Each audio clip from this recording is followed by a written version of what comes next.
Welcome to the BarkerCast, the only dedicated Clive Barker podcast. Make sure to subscribe or follow wherever you get audio so you never miss a release. In episode 353, Jose and Ryan go over all the news revealed in Phil and Sarah Stokes' 37th Revelatory interview with Clive Barker, plus an upcoming appearance by Clive and a new movie with Tony Todd and Bernard Rose of Candyman. This episode is sponsored by Don Bertram's Celebrate Imagination. Don Bertram is a longtime friend of Clive and advocate of his art, but Don's unique and inspiring paintings are for sale, and up to 50% of the proceeds go to the Arts and Medicine program at the Texas Children's Cancer Center. Click the side banner and follow the links to the Etsy shop to have a look. Texas friends, on Thursday, June 23rd, Don Bertram will be presenting Art as a Healing Tool at the Pearland Arts Gallery in Pearland Town Center.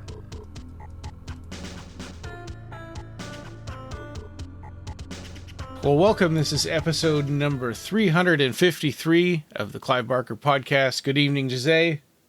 Hey, Ryan. How you doing? Good. I'm feeling better, actually. And this episode 353 is a news episode. Even though we just did a news episode, you know, it was just our luck that right after we finished recording, Phil and Sarah put out a revelatory interview, right? This is one, it's a year in the making, or it's been a year since the last one. Right. This one, they've been recording, or they've been having chats with Clive off and on between March and May, and put it all together into one revelatory interview.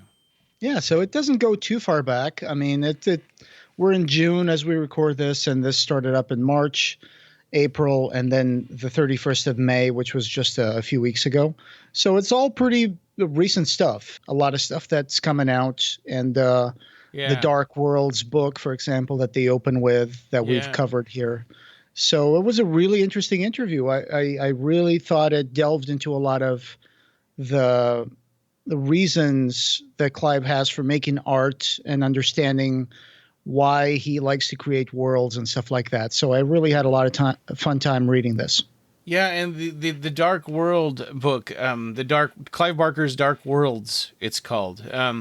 So we got to learn more about that because that kind of just popped up, you know, all of a sudden, and Ian found it advertised on a book-selling site. That's right. Yeah, and so, but now we got to learn more about it, and it sounds like from Clive's description, and he's read it, that it's a really thorough accounting of his life and his art, and pictorial, right? It sounds like it not only is a really thorough book as far as like this description of his works, but it sounds like there's a lot of photographs and things. Yeah. So Phil and Sarah, just a quick summary of how this book came to be. They were approached by an editor at Abrams Books back in the summer of 2020, and they wanted to explore the idea of a monograph that covered every aspect of Clive's work. So they did that. It's about 350 pages, I think. Because there's, like you said, a lot of pictorial. So it says here, created by two of his closest collaborators with the help of Barker himself, Clive Barker's Dark Worlds spans his fantastical body of work, highlighting classic characters like Pinhead, an icon in the pantheon of horror cinema, the Hellraiser series, and cult films Nightbreed and Candyman. Barker's anthology series, Books of Blood, and epic tales like Weaveworld, Aberrat, The Thief of Always, and Imagica have made him a massive name in literature as well as film.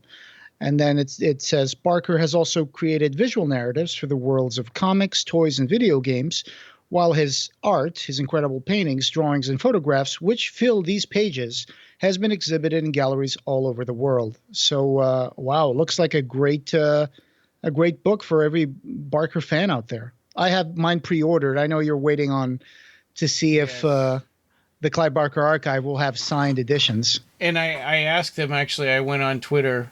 I said, will we be able to get one signed by you from the archive? I've held off pre-ordering it from Amazon because of the possibility. And they wrote back, hi, Ryan, we're looking into whether something like that might be a possibility, and we'll let you know, with a question mark. Okay. So, yeah, that's cool. I'm still gonna hold off pre-ordering it, I think, just because I want to see if I can get it that way. Although, cool. The downside of that is I would be getting it from England, and then everybody else will have theirs before me. Sure. Yeah, I got mine pre-ordered. Yeah. I have to keep in mind whether or not I'm going to still be at this address when that book arrives because Oh, it's geez. supposed to come out in October. Yeah. And just in time to celebrate Clive Barker's 70th anniversary because he was born in 1952. Birthday. Yeah. Right. Yeah. And then you probably live in one of those cities where Amazon can deliver things to you in 2 days with their own like personal goons or whatever. Oh, yeah, right. I have a droid deliver my book. Yeah. Yeah. Well, I say that, but I wish that we had that because we order stuff from Amazon and it takes them like 3 weeks to get it to us. Because you live in magical Moose Land. Yeah. Yeah, but it is kind of sucky that everything gets there with a few days of delay, sometimes weeks. Yeah. I'm sure when you get the book, it's going to be well worth the wait. Yeah, Clive Barker's Dark Worlds. So I know we've talked about it before. You can pre-order it on Amazon or on the website for the publisher. Abrams Books. Abrams, Yeah. that's it. Yeah. Through their Cernunnos imprint. Okay. It's got a little shaman. The little imprint Cernunnos from Abrams Books is a little shaman design. Looks pretty cool. So this is the 37th Revelatory interview, and when they talked about the book, Clive started talking about they had mentioned a diversity of his work, and he talked about it was more of a singular vision than a diversity. And he talked about the themes that keep coming back all the time, and one of them was time. Right, or the rewriting of time, or the sort of reimagining of time as a series of islands, or as one immortal day, or in Thief of Always as the house where 1 year goes by, in one house and one day it's one day in the other. Yeah, I thought it was more like so yes, basically that's why in the morning, at night they have Christmas, in the morning, they have breakfast, and then afternoon it's summer, then as the afternoon falls, it's Halloween, fall, and all the trees fall, the leaves fall and stuff. So it's always been kind of this reimagining of time in Clive Barker's stories, right? Yeah. And the other part that he mentioned was that every book has a person standing in front of a door that leads to another world, and they get transformed by their, introduction to that other world. Yes. So that's an interesting part of the interview where he talks about how he's always tried to follow his own laws. There's like a quote from Blake, which says, create your own law or become a slave to another man's laws. Yeah. And so that's what he always tried to do with his art. Yeah. He goes into this admission that, he's never been, even though he went to college for English, he didn't really philosophy, right? Yeah. He didn't really go to literary school. He didn't go to movie school. Nobody taught him how to paint. He always learned these things on his own, sometimes with help from people who knew a lot about that stuff. Maybe you could call them mentors, especially in the movie making part of his career. But he's always wanted to keep creating different things. So there's one point where he says, I never really wanted to create a Middle Earth like Tolkien. I wanted to create a whole bunch of Middle Earths and then map the roads that connect them all together, which is kind of what he's done when you think about it. You got little isolated universes of, stuff like the Weave world, where you got the Fugue, which is a little world of fantastical creatures in a carpet. And then you have another alternate dimension where like the Cenobites reside with Leviathan, right? And all that stuff. And you got a Magica, which is these dominions united in a circle. Yeah. And it's not all all connected directly. The Metacosm, the Sea of Isabella, the Aberrat. Quiddity. Yeah, which is, again, another one of these crazy universes that Clive creates. And it's like separate and yet similar in themes and connections to the other ones, right? Yeah. So, like you said, he mentions the main line of it being like the constant reimagining and redesigning of time through, the Aberrat, where each island is a particular time of the day, frozen always. So you move through time as you move through space, which is kind of an interesting take on the idea of space time. Yeah, although, it would be impossible to describe if time weren't actually going by, right? Because things are still happening in a linear fashion through the course of those books. Right. So reading Abarat, and I'm not trying to go on a tangent here, but I always wondered, how do people set appointments, and how do people say, hey, I'll meet you at lunch or something. But I guess they can always say, I'll meet you at lunch. I'll meet you at Hubarukum. Yeah, it's not like they're going to be moving around from island to island across the day. So sometimes they stay in the same island. Yeah. And how does that work? It's always the same time. Yeah. I mean, I'm saying that, but I don't have the experience that people like you have, which is living near the pole. You have this experience of having been in a place where it's always night for a while, or it's always day. Yeah, right now it's always daytime, and the sun spirals over your head instead of just going up on one side and down on the other. And that always seems so alien to me because I've never been in a place like that. I've always been in the Northern Hemisphere, where you see the moon right side up, and Christmas is snowy and cold. And then if you just move a few thousand miles down to a different hemisphere or a different location, you can be in a place where the moon's upside down and it's summer in the Christmas, and it's just incredible. So time is kind of a weird mental construct of ours, and it's interesting how Clive plays with time in his writing. No, that's a good point, because now where I am now, it's a day is a good like 20 to 22 hours long. So in that respect, but we still keep to our own our regular schedules and try to go to bed at a decent hour and all of that. But despite the fact that the curvature of the Earth and our location on the map has kind of decided that for us, we're going to have daylight all night long in the summertime, and then in the winter it's all darkness. Right. But also this way that Clive plays with that kind of vision of different worlds with different times, it's almost like intrinsic to the artist's vision, right? So the artist reinvents the world in his own vision. That's what we usually accept as like the art, that it's just a vision of the artist, and that's how the artist constructs the world or reconstructs it according to his own vision. And if you look through Clive's work with that particular concept in mind, as he constructs these mysterious dark worlds, he's creating different arbitrary rules for these worlds, including time, I always thought, for example, that the minion of Leviathan, where the Cenobites reside, that there's no time there, that it's always stuck in the same time, that there's no passing of time, no change, no nothing. It's always the same. Leviathan was a thing that was added, though, for Hellraiser 2. I mean, I think worked out between Clive and Peter Atkins and Tony Randall, but. Right. You're talking about, the Hellbound Heart, right? So, even that, I always consider that the Cenobites themselves seem to be very ancient in the sense that they live in another plane where time is meaningless to them. Right. And they can go into a monkish cell, and you just imagine them sitting there for 100 years until somebody else opens the box. Yes. Yeah. And it's interesting that by creating a different space, a different universe, Clive also creates rules for the way that world works and that time runs in those worlds. And anyway, so I'm getting a little lost here, but definitely they open up talking about dark worlds, and it's a trip into the past, into all the things that Clive has done. So Clive has been very I wanted to go back to what you were saying just really quick too, because something I was thinking about with that is the potential of imagination. I always think of as like this sort of fulcrum, that everything balances on.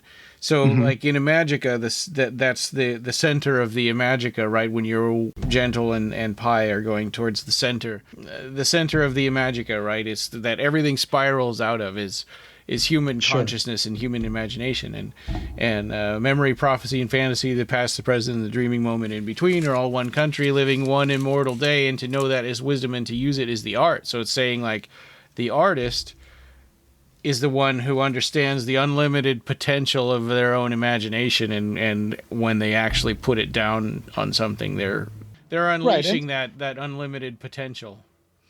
And the creation of tomorrow is done based on what the past was and what your present intentions are. You're creating the future. They're all one country living one immortal day means that it's all connected. You can't go into the future without acknowledging your past and without acknowledging how that's turned you into you. Yeah. And it brings with that baggage all your imagination, your dreams, your aspirations, your ambitions that will help you plan out your future. That's always kind of how I saw that. Well, and the idea of the dreaming moment between, right? Because there's really no such thing as the present.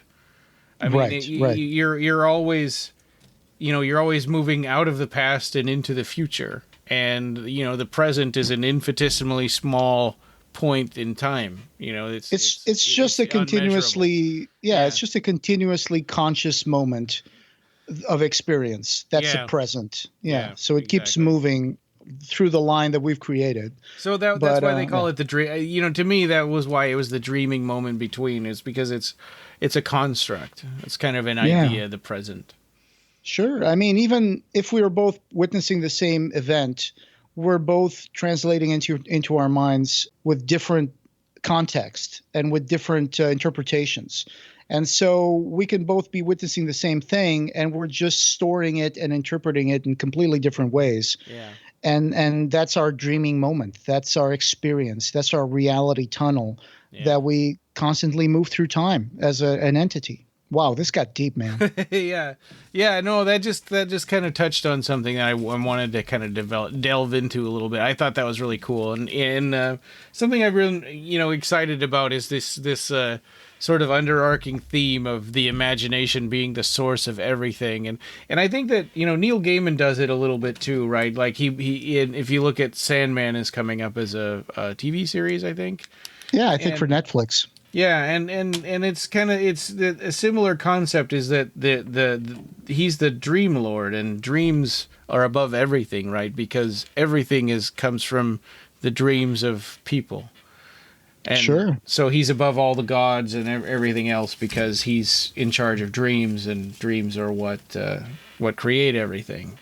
I mean, look at Clive's work. I mean, he constantly credits his imagination as manifesting itself a lot through dreams. So he dreamt Baphomet one night, and then the next day he was drawing it on the floor for Jeff Portas to create the design for Baphomet in the movie Nightbreed. Yeah. So that's how it came to him in a dream. We could go into a whole discussion about David Lynch and the idea of transcendental meditation as a way of catching the big fish, which is the idea, meditation being the place where you go to bubble up ideas and catch them.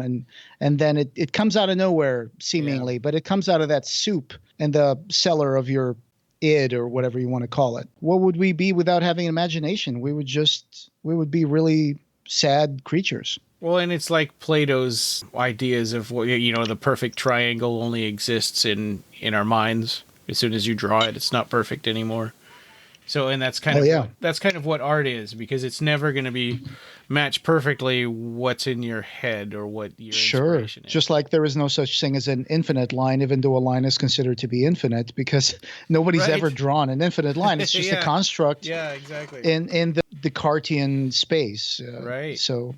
Yeah, I suppose we should probably move on down to the rest of the news that came out of this interview, right? Because that's what people want to hear. Yeah. So he briefly touched on Mercy and the Jackal, and he talked about how that was going to be, he was doing a final pass on that, and that was going to be delivered soon.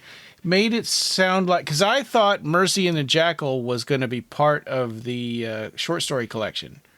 I thought that was going to be that's like a novella-sized story that was going to be put into the Fear Eternal book with these other short stories.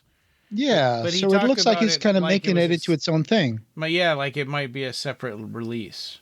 I'm good with it either way. I think that's great. If they can cram more short stories into the Fear Eternal instead, that's in a separate release, that's totally cool. Either way. Yeah, I mean, was Mercy and the Jackal the stories about the little girl, Mercy, and the wrestler? Yes, that's how I remember it. It's sort of... okay. Isn't it sort of Maximilian Bacchus-ish sort of a thing? So I remember that he's done 5 of the Mercy and the Jackal stories, right? Yeah. So this would be putting them all together in the similar way to the way Maximilian Bacchus was put together out of a bunch of stories. And I remember Mercy and the Jackal stories were supposed to go into the original Scarlet Gospels, when the Scarlet Gospels was going to be a collection of stories with art and stuff. And then on interview 35, like 2 interviews ago, he did mention something about Mercy and the Jackal, and I think he said that they were going to be included in Fear Eternal. That's the last thing I remembered of it too. Here's the thing that kind of pricked my ears now that he's mentioned this in separate again in this interview. Because on the introduction to the 35th Revelatory interview, Phil and Sarah described, Clive also sent us the final draft of a new novel, Mercy and the Jackal, which he's written for inclusion in a fiction collection to be called Fear Eternal. So that's kind of a weird way of saying that, right? I mean, it's a draft of a new novel that's written for inclusion in a fiction collection to be called Fear Eternal. Yeah. So is it still going to be included in Fear Eternal, or is this going to be a separate thing? So maybe it's outgrown. A collection of short stories, like the Scarlet Gospels did, right? Yeah, I mean, there's no reason for me to think that, except for the way that this thing has been phrased, and the thing that the way that he mentions it as almost like a separate project in this interview. He also mentioned in this interview, right, he was reluctant to talk about them in the past, or they were reluctant to release this information in the past about these because they weren't sure if they were going to go through. But now it seems like they are, so it was okay. But yeah, I think it is a little ambiguous about whether this is a separate release or whether it's included in Fear Eternal. But it looks like from what he says that he's got like 6 different tables with projects on them. Yeah. And he's got a lot of stories that he's been working on. So and some of them are for pretty interesting projects. So Warner Brothers, a guy named Jason DeMarco, approached Clive from Warner Brothers about doing an animated series of the Books of Blood, which would include 5 original Books of Blood stories and 5 original stories. Right, but it didn't. It's not 10 stories anymore. He's made more than that. He's made 11, and so it would be a total of 16. If they used them all, they would be animated. And the one that was the most inspirational to this Jason DeMarco of Warner Brothers was In the Hills, the Cities. Right, because these are going to be animated stories, animated adaptations, right? Yeah, so and like half-hour long. Episodes. Yeah, like maybe 20 minutes. Yeah, something like that. I think he mentions 20 minutes. Clive mentions a science fiction series called Love, Death, and Robots, which he's been watching apparently. And I've actually watched that like a couple of weeks ago. I saw a couple episodes of it. I haven't watched the whole thing. I always meant to go back to it, and I just never did. Yeah. Some of the stories are really cool. Clive actually describes them really well here. He says, I haven't enjoyed all of them equally in terms of their aesthetics or their stories, but I think when they're good, they're very, very good. And it's true. There are some of them are kind of, okay. Each one is a different creator. So it's like, it's a mixed bag. And you wouldn't get that with this Books of Blood animated series. This would be full on Barker all the way. Yeah. But that Love, Death, and Robots, I've been enjoying that stuff, but some of them are really good. You would imagine some of them it's probably going to be the same art design and writing and stuff too, and directing. Yeah. Well, it depends on what kind of animation we're talking about here, because these shorts from Love, Death, and Robots, some of them are animated in 3D, CGI. Some of them are animated looking like traditional animation. Some of them, but most of them are CGI. Most of them are computer generated. Yeah. Well, because it's easier. Yeah. But so I'm wondering for some of these, like In the Hills of Cities, wow. I mean, if they do decide to do that in CGI, that's going to be pretty impressive. Even The Simpsons is animated on computers now. Yeah. So, I mean, it can look any way you want, even if it's done on computers or... Right. Now there's an animation software that they use to make that. That's why they always look the same now.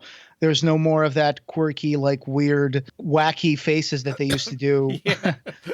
There's an Instagram account. I think it's called Simpson Faces or Simpson on Instagram, which is like they freeze frame old season episodes in the middle of a surprise reaction. And it's like the eyes are way over there and the mouth is all over in the Yeah. left side of the face. And Yeah. it's funny how they used to do that. One time Matt Groening, pointed at Hans Moleman and he said, "I hate that guy. Kill him off. Get rid of him. I hate him. That's a horrible design." And so they just kept on killing him over and over again. Man gets hit with a football in the groin. Yeah. Oh no. Anyway, back to this. So he says that his ambition for the stories is that they need to sit comfortably. He's talking about the new ones that he's created for this. Yeah. And apparently they're still going to call this Books of Blood, Yeah. even though it's going to have new stories that were not in the original Books of Blood. But I get it. It's a good title. It's got brand recognition, and of course people are going to be associating that immediately with Clive Barker. I wonder if there are rights issues that would stop them from doing every story, from start to finish. Yeah, I don't know if some of them are still optioned or, it would depend. Yeah, probably. Well, and we've known about Down Satan being, having an animated script for years. Mm-hmm. I've even seen it. I've held it in my hands at his studio. I mean, for me, what I would really love to see is, that story that has like a guy meets a bum that has a rope with knots. What's that one called? It's the Inhuman Killer. Condition. Yeah, it's the Inhuman Condition. Yeah.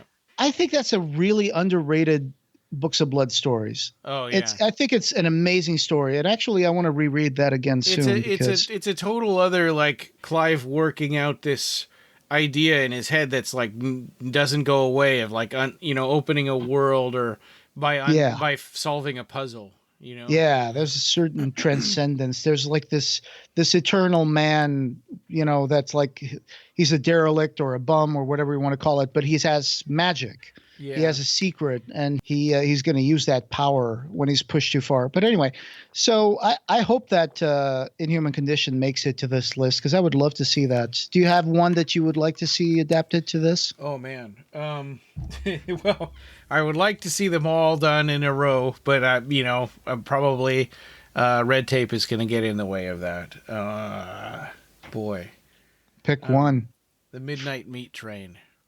Oh. Okay, even though there's already a movie for that. There is a movie for that, but an animated version could be done really faithfully. And I like the movie. I thought the movie was great. It's a little tough to watch because it's so violent, unflinchingly violent. But you could do the movie. You could do it exactly like the story. Yeah, and have the first American. Is this sort of Lovecraftian blob tentacle monster, and that would be challenging because I think that works in fiction when you're reading because you can make up anything in your mind. But if they have to actually show something like that, I think that kind of takes away a little bit of that power. But it depends on how you frame it. Yeah, that's true. And how you present it. If you just show flashes of it and close-ups and stuff. Yeah, and show the reaction, and I think it can be done well. Yeah.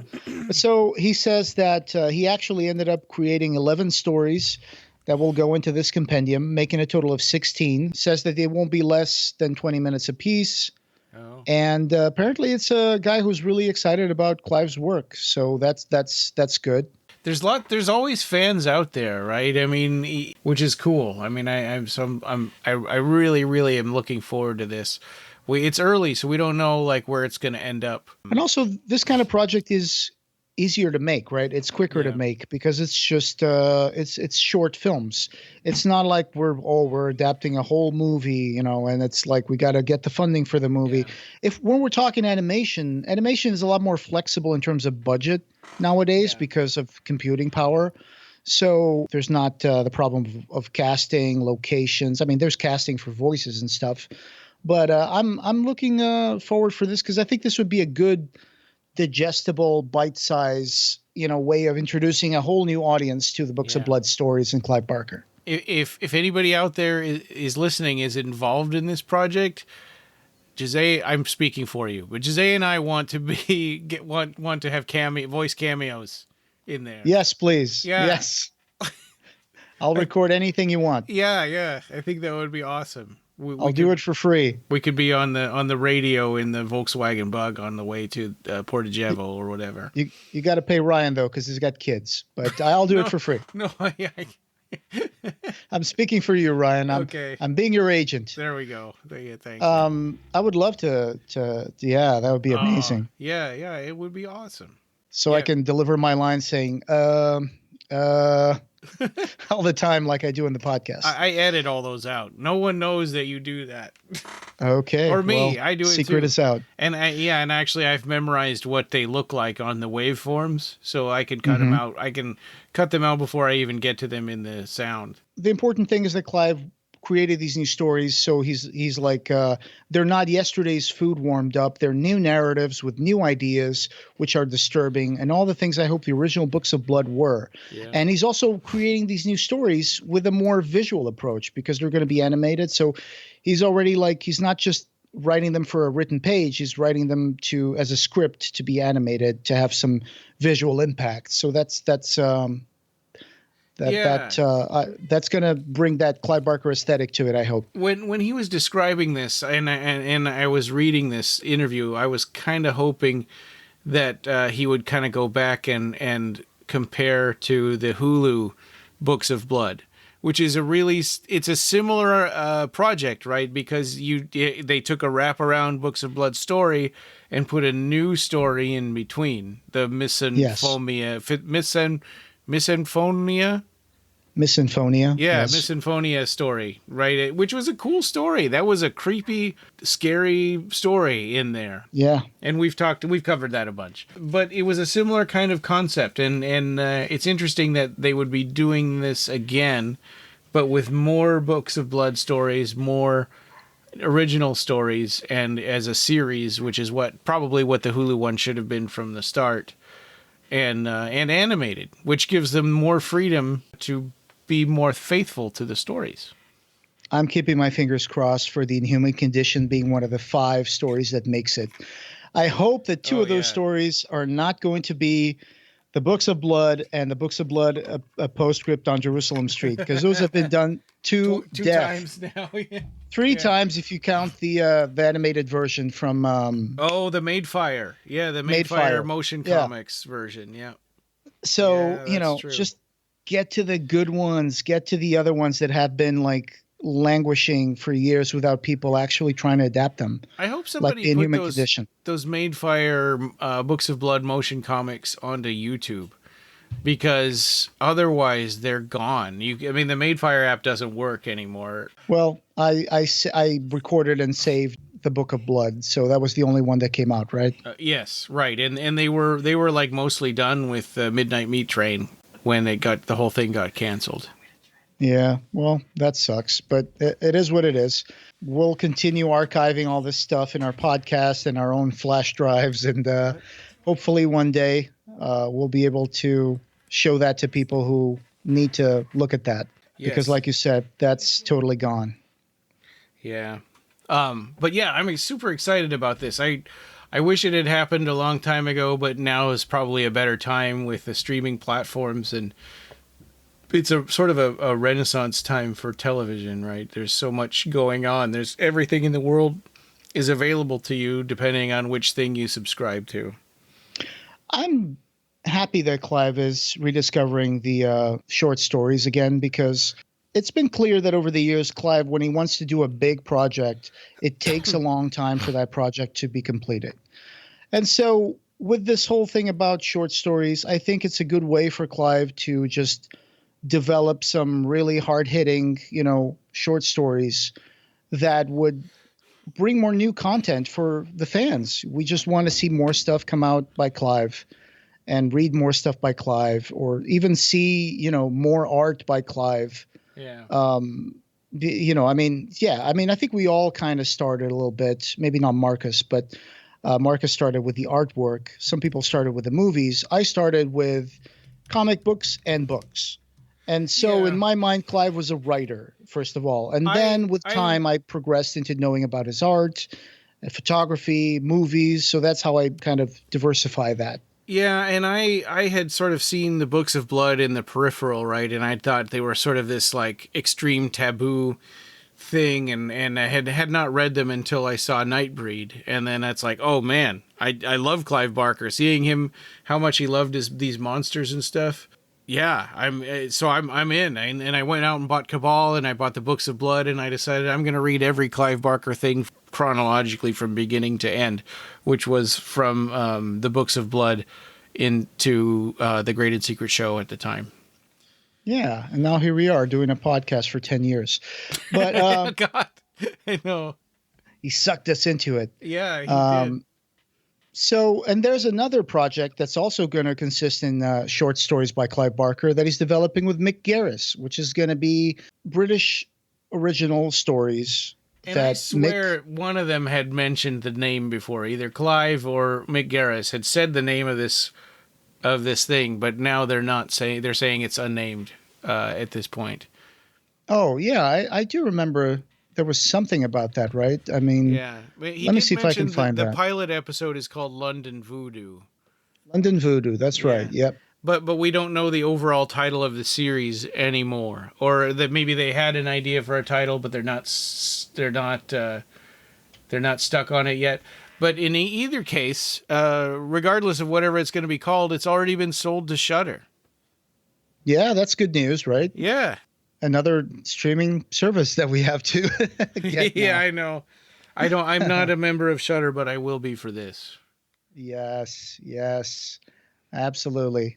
So yeah, he produced 10 narratives. He wanted it to be all set in Britain because, he goes into a tangent here about how British writers and authors wrote so much of horror stuff and stuff that we now consider like Frankenstein, Dracula, either they were British or Scottish or Irish. He goes like, well, the French created the werewolf, but there's a lot of stuff that comes from Britain, and we remember Clive telling the story of his grandmother telling him stories of Spring-Heeled Jack, right. And of course we got the real life murders of Jack the Ripper. It's always been Britain has always been the Industrial Revolution kind of country that had all these like weird creative monsters coming out of it, whether they were inspired in real life events or completely fictional. Right. So he would like to go back to those roots. Out of all proportion to how big the country is, he kind of mentioned, right? It's the country is small, but the amount that we owe, the rest of the world owes to Great Britain for horror is pretty big. Yeah. So it's interesting that that is going to be for Shudder. I have no idea what this Warner Brothers project is going to end up being played on. So I just want to make that clear. I don't know. We rely on Phil and Sarah and Clive in these interviews to get our news. So, we'll find out more about that later on. Right on. Yeah. So, but we do know that the Mick Garris project is going to be on Shudder. So that's one thing. Yeah. There's a part here where he talks about how many stories he's working on right now, and it's a lot, right? Yeah, he was covering up the surface of like 3 tables, or a desk and a couple of tables, or something like that, all full of stories, because he's got all the Mick Garris stories and all the Books of Blood animated new stories. Mm-hmm. And plus you add to that Aberrat 4 and Deep Hill, Mercy and the Jackal, the new book of the art. 3rd book of the art. Yeah. So he says here, as your phone call came through, he's talking to Phil and Sarah. I was doing the last pass on the first stories. I suppose you'd call it the pilot, which is called London Voodoo, which sort of speaks for itself, I suppose. So that's a total of 11 plus 10. So he's talking about the 11 Books of Blood stories plus 10 for Mick and Garris. It's 21 narratives plus Mercy and the Jackal and the Art 3 and Aberrat 4 and 5 and Deep Hill all in his head. Oh, so that's one thing we didn't mention is that through the course of the interview, he read a new opening that he had written to Phil and Sarah. I mean, it's not in the interview, but it's for Deep Hill. Yeah, for Deep Hill. What did I say? Just didn't say what story it was, but he wrote Deep Hill. He wrote a new intro for Deep Hill. Yeah, so that kind of makes me think Deep Hill is maybe not quite as far along as we may have thought it was. Or maybe he's just, decided to revisit the beginning. Yeah. Hope it's far along. Yeah. Waiting for that. Well, it sounds like we're going to have all kinds of stuff to keep us busy. Yeah. So. And Clive's almost 70, so get cracking, Clive. Right. Ka-ch. That's me cracking the whip. Yep. Sorry, Clive. Yeah. We want to see all that stuff. Yeah. Yeah. So we have a few news items that are not from the Revelatory interview. And this first one, actually the first couple of them were things that Ian had found here. Ian Swanson had found for us. Yeah, thanks, Ian. Yeah. So Outfest's 40th anniversary in Los Angeles, Clive Barker is going to be making an appearance. Hey, that's cool. Yep. It's 40 years of changing the narrative. So restore the future of LGBTQ plus cinema in 28 days and 0 hours. So it's going to be an opening night gala at the Orpheum Theater, July 14. There's going to be a whole bunch of stuff, movies, events from Directors Guild of America. There's going to be a closing gala on July 24th at the theater at the Ace Hotel. Yeah, and Ian had implied that it might be televised. So that would be super. Yeah. Warner Brothers Discovery and IMDb apparently are supporters of this festival. Maybe this is connected to the fact that Clive is now developing something for Warner Brothers. Oh. That he's going to be in Outfest. Well, that would be awesome by Warner Brothers. If they had a trailer. Yeah, wouldn't that be something? But I don't think we're getting a trailer in 28 days for this. He's still writing the stories. They'd really have to book it to do that. Yeah. And the other thing that Ian found was Ralph McQuarrie was having a sale, or the Ralph McQuarrie estate and his website was having a sale because it was his birthday. The Dreams and Visions sale website, I mean. Dreams and Wonderful. Vision Press, yeah. Anything there from like Nightbreed? Here's what Ian had to say. In regards to Nightbreed, I learned from the estate of Ralph McQuarrie, the art of Ralph McQuarrie archives includes everything we could lay our hands on, several of which we provided to Clive when they were putting together the Nightbreed Blu-ray sets. So with the art of Ralph McQuarrie archives, we will bring back into print a career-spanning retrospective of Ralph McQuarrie's non-Star Wars artwork. At 13 inches by 9.5 inches, this 432-page volume contains more unseen art than what was in the original edition. That's hundreds of Ralph McQuarrie illustrations spanning all aspects of his body of work, including the stuff that they gave to Clive when they were putting together the Nightbreed Blu-ray sets. For the director's cut. Yes. So there should be some interesting material over there. Go ahead and check that website out for Dreams and Visions Press. Yeah. And hopefully this book will have that stuff. Thanks to Catalina of Little Spark Films, she found this news story for us that Tony Todd is starring in a Bernard Rose film called Traveling Light. Oh, cool. Yeah, I see the tweet. It says here, Traveling Light is written and directed by Bernard Rose from Candyman, Immortal Beloved, and takes place in Los Angeles during the early days of the pandemic. Oh boy, we're starting that trend now. Pandemic movies. Oh, God. The film tells the story of Uber delivery driver Caddy, played by Tony Todd, over a 24-hour period on May 30th, 2020, as he searches for his missing son who has been living on the streets.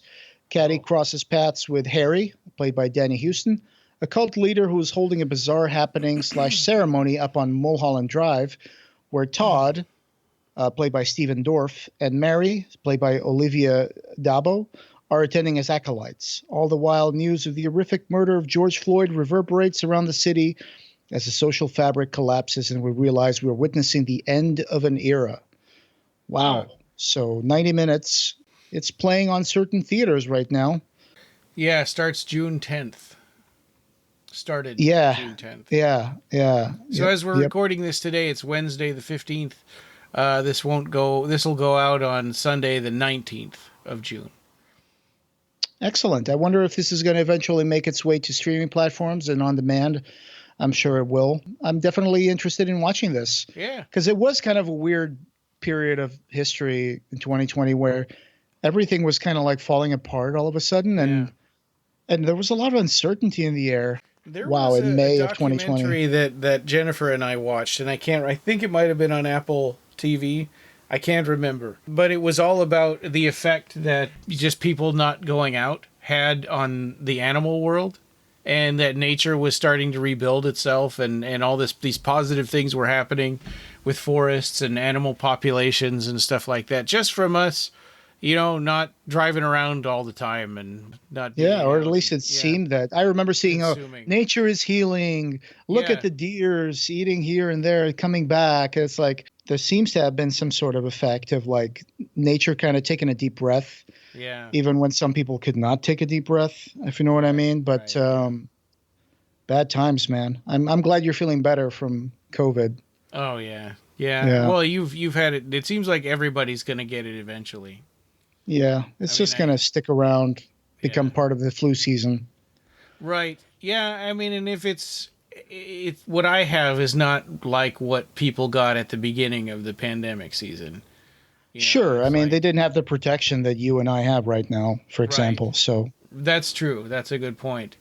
So hopefully everybody gets vaccinated and it just becomes like a flu shot. Yeah, hopefully. Yeah. So that's an interesting theme for a movie, and it's great to see Tony Todd. It looks like he's going to be one of the main characters of the movie, if not the main character. So, and speaking an of Uber driver. Speaking of Tony Todd, I keep on bringing up Star Trek Deep Space Nine, but he plays Worf's brother. In Star Trek, so he shows up here and there. Kern is his name. No way! Yeah. Wow. And actually, I was watching Star Trek Next Generation today. I was watching a few episodes on the background while I was working. Yeah. That's awesome. Yeah, and I found something here. Sorkany Line commented on a post on Simon Boswell's wall from November of last year, and it somehow popped back up in my feed. And I was like, oh, this is interesting. What's he talking about? And Simon Boswell, the composer for the soundtrack for Lord of Illusions, posted this last year about his reminiscences, how he composed the score for Lord of Illusions.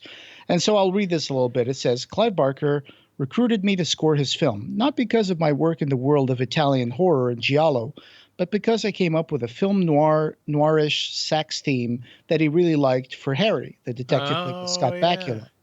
Yeah. That said, there was plenty of dark, occult, gore, and Clive's trademark body horror to keep my imagination flowing from beginning to end. We recorded this score in Seattle in a studio appropriately called Bad Animals, home primarily to grunge bands Pearl Jam and Nirvana at the time. We squeezed 65 of Seattle's finest orchestral players into the big room. Very cozy, but in renting enough chairs to seat this horde, nobody checked to see if the chairs were solid, good ones, until the tape machines were already rolling. Plagued by a plethora of creaks, squeaks, and one actual collapse, we ended up having to edit together the final result from a crazy number of alternate takes about every 2 seconds or so. Oh. That sounds like a horrible way to edit Well, good on him, because it's a great soundtrack. Yeah. And without him telling us that, we would never have known. And he continues, I wrote the score in a huge mansion I rented from Eurythmics' Dave Stewart in the Sherman Oaks area of Los Angeles after he had sold it to composer Michael Kamen, but in the 2 months before Michael moved in. It had virtually no furniture in it, so rattling around in this huge place on my own was spooky as hell, especially at night. But I guess it worked well, establishing the right mood for the film. And then this was because there was going to be a concert in London on December of last year, and he was just saying, if you're going to be there, come experience some of the Lord of Illusions score at the concert, blah, blah, blah. And Sorkany Line's comment on this was, damn, would have loved to attend this. Yeah, no kidding, Sorka. Yeah. Because it was in London, and unfortunately, I guess she missed it, and she just commented on this like yesterday. I'm glad she did. Yeah. Because it popped back in my feed, and I had totally missed this from Simon Boswell. So here it is. Yeah, that's interesting too. I thought so. A little bit of behind the scenes on how he recorded and composed the Lord of Illusions score. Well, and so that's kind of it for our news episode. So coming up soon, same kind of stuff we said last time. We're going to be doing A to Z commentaries, V for vice versa, and talk about and we'll do a commentary for Nightbreed, the theatrical cut. Mm-hmm. It's going to be fun. Yeah, we'll have more news and interviews, and we'll cover things as they come out. We'll be returning to Jericho Squad. We've got the date now. We'll be recording it on the 26th of June, and then probably I'll put it out a week later after that. So True de Vere is going to get himself into more trouble with his big mouth. We'll see. Yep. I need to clean up my act in that. I need to really focus on my character because I feel like that character is becoming really vague and kind of chatty, way too chatty. Yeah, well, the one thing I guess about him is that he is not. His charisma score is low, but you've kind of got him like taking the lead on talking to people and lying to people. And going back and misremembering things that I said supposedly an hour ago, but it was really recorded 3 weeks ago. Right. Yeah. That's always a problem with D&D. It's good to write things down if you can, because it is hard to remember all the stuff that happened. Yeah. Maybe I need to start watching our episodes before we record an episode. Oh yeah. That's not a bad idea. It's condensed way down. They'll be like, 4.5 hours of recording will be down to like 2.5 hours. Oh yeah, that's doable. Yeah, I can listen to it while I'm cleaning my house. There you go. Yeah, we've got it in podcast form and on YouTube. And this podcast, having no beginning, will have no end. Thank you for joining us, and we hope you have subscribed. You can find the Clive Barker podcast wherever you find audio. Show notes for this episode, as well as news and reviews, can be found at our website at www.clivebarkercast.com. The Clive Barker Podcast, or BarkerCast, is an independent editorial podcast and blog that is not affiliated with or under contract by Clive Barker or Seraphim Inc. This is a labor of love by the fans for the fans. Watch for our annual Kickstarter fundraisers to get some cool stuff, and you can buy t-shirts on our TeePublic store. Go to teepublic.com and search for BarkerCast.